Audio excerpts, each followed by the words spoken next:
Bismillahirrahmanirrahim. Assalamu alaikum. And this is the textbook of English 8, and we were studying lesson number 1, and in the previous lecture we have completed lesson number 1, the tolerance of the Rasul sallallahu alaihi wasallam, translation and question answers, and today we will go for the remaining activities. So let's start.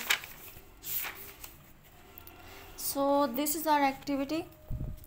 सोफिक्स क्या होते हैं उर्दू में, जिनको लाहके कहा जाता है, और लाहके जो होते हैं वो हमेशा बाद में लगाने वाले जो होते हैं उनको हम लाहके कहते हैं। यहाँ पर एग्जांपल दी हुई है। The suffix some means full of, the suffix less means without. They change noun into adjectives. For example burden से बर्डन सम, मीनिंग से मीनिंगलेस। एंड और हमने यहाँ पर ये वर्ड्स दिए हुए हैं, इनके साथ हमने सूटेबल सुफिक्स लगाने हैं, जो कि उन्होंने ऑलरेडी, बस इनको मैच ही करना पड़ेगा। तो हमने इनको आपस में मिला देना है ताकि ये इनसे हम सूटेबल सुफिक्सेस बना सकें। First one we have lawn, तो लॉन से बनेगा लॉनसम। और फिर हमारे पास लॉथ है, लॉथ से बनेगा लॉथसम, यानी कि हकारत। बॉदर से है बॉदरसम, ट्रबल से ट्रबलसम, इर्क से इर्कसम। Then we have less, flaw से flawless, thanks से thankless, law से lawless, and worth से worthless, hope से hopeless. So these are some suffix which we have added here to make noun into adjectives. Then we have fill in the blanks with suitable words from the text. और text वो हम already पढ़ चुके हैं, तो हम यहाँ पे सूटेबल वर्ड्स लगाएंगे। Number 1, dash means to bear pain और hardship with means obviously this lecture और this lesson is all about tolerance, तो हम यहाँ पे क्या लगाएंगे, टॉलरेंस। नंबर 2 पे आएगा रसूल सल्लल्लाहु अलैहि वसल्लम is a model of tolerance. नबी करीम सल्लल्लाहु अलैहि वसल्लम बुर्दबारी की अल्लाह मिसाल थे या नमूना थे। नंबर 3 पे आएगा हज़रत आयशा रज़ियल्लाहु अन्हा सेड दैट द रसूल सल्लल्लाहु अलैहि वसल्लम नेवर टूक रिवेंज। नबी करीम सल्लल्लाहु अलैहि वसल्लम ने कभी किसी से बदला नहीं लिया। नंबर 4 पे द रसूल सल्लल्लाहु अलैहि वसल्लम went to Taif to preach Islam. आप ताइफ में इस्लाम की तबलीग के लिए गए। In his last address the रसूल सल्लल्लाहु अलैहि वसल्लम said revenge for bloodshed is forbidden. आपने अपने आखिरी खुतबे में कहा, फरमाया, यानी कि रिवेंज फॉर ब्लड शेड, खून का बदला जो है वो ममनू है। Then here is oral communication. This is the communication which you can practise at home with your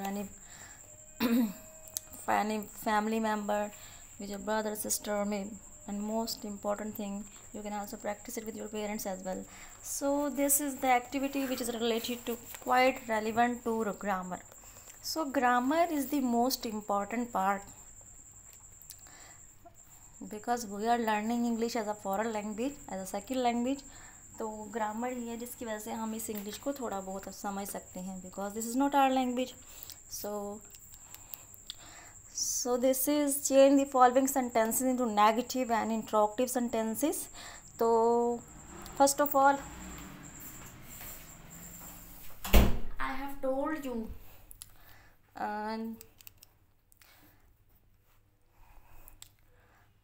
about कि नेगेटिव और इंट्रोगेटिव सेंटेंसेस क्या होते हैं। तो हम पहले जो एग्ज़ाम्पल देख लेते हैं। ही परचेस्ड अ बुक, यानी कि उसने एक बुक जो है वो ख़रीदी। अब यहाँ पर जो है वर्ब की सेकंड फॉर्म है, तो जहाँ वर्ब की सेकंड फॉर्म होती है तो ऑब्वियसली वो क्या होता है, पास्ट इन डेफिनेट टेंस। और पास्ट इन डेफिनेट टेंस में when we are going to make interrogative और नेगेटिव, जब हम नेगेटिव बनाएंगे तो हम सब्जेक्ट प्लस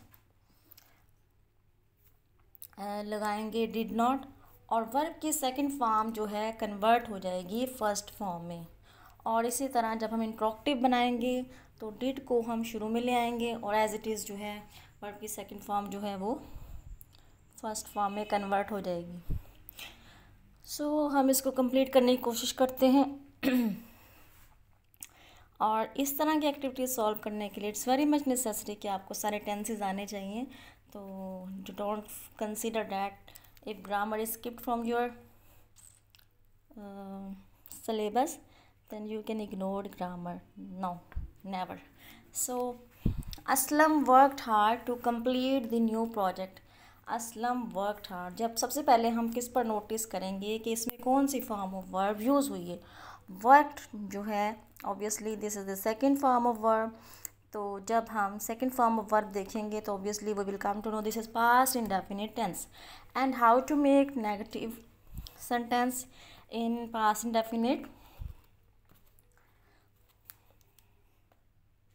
इसका फार्मूला क्या होगा, मैं इसका फार्मूला भी यहाँ लिख देती हूँ कि सब्जेक्ट प्लस हम लगाएंगे डिड नॉट, ये मैं नेगेटिव के बारे में बता रही हूँ, प्लस जो हमारा वर्ब होगा उसके बाद जो मेन वर्ब होगा उसके बाद हमारा होगा object. Right, in that way अगर हमें ये चीज़ पता होगी तो फिर हमें पता होगा कि किस तरह इसको नेगेटिव सेंटेंसेस में कन्वर्ट करना है। तो हमारा फर्स्ट सेंटेंस है Aslam work hard to complete the new project.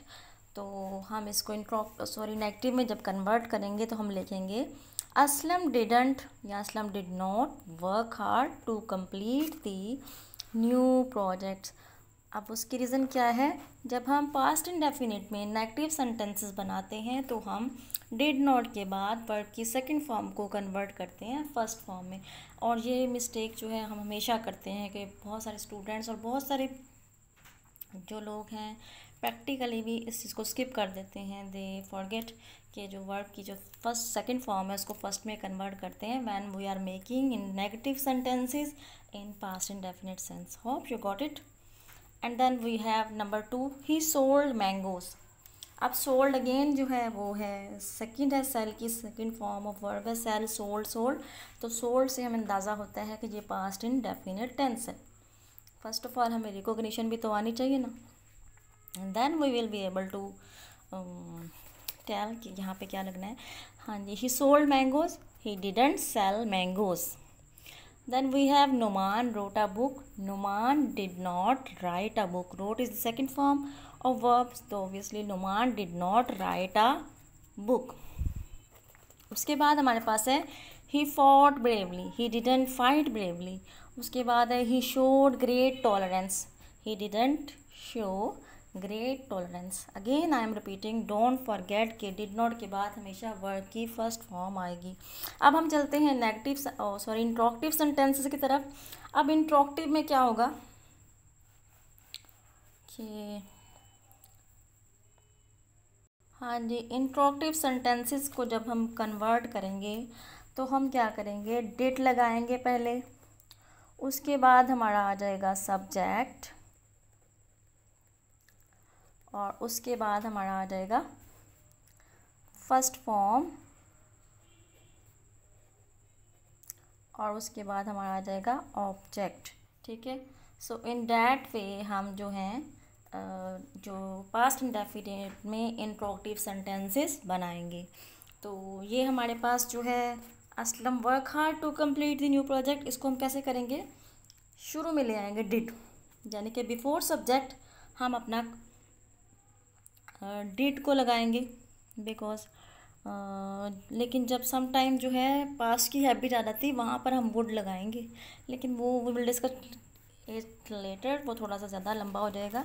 लेकिन फ़िलहाल हम यहाँ पर सिंपल इंट्रोक्टिव सेंटेंसेस कैसे बनाते हैं उन्हीं को डिस्कस करते हैं। हाँ जी, did Aslam work hard to complete the new project. सबसे पहले हम डिड लगाया, उसके बाद सब्जेक्ट आ गया, उसके बाद हमारी फर्स्ट फॉर्म ऑफ वर्ब आ गई और उसके बाद एट द एंड हम लगाएंगे ऑब्जेक्ट के बाद question mark. Don't forget to put question mark at the end in interrogative sentences. Next we have he sold mangoes, तो क्या आएगा, डिड ही सेल मैंगोज। उसके बाद एज यूजुअल क्वेश्चन मार्क आएगा। उसके बाद नेक्स्ट है did Numan write a book. उसके बाद डिड ही फाइट ब्रेवली। देखिए वही सीक्वेंस आ रही है, पहले हमारा हम डिड लगाएंगे, उसके बाद हमारा सब्जेक्ट आएगा, उसके बाद वर्ब की second form will be converted into first form और उसके बाद हमारा object at the end question mark. Next one, he showed great tolerance. Did he show great tolerance. और question mark. Hope you got it. And आप खुद से भी कुछ एग्जाम्पल्स लेके you can practise at home. So it will help you ever. I think it's more than enough for you. And see you in the next lecture after Eid. Allah Hafiz.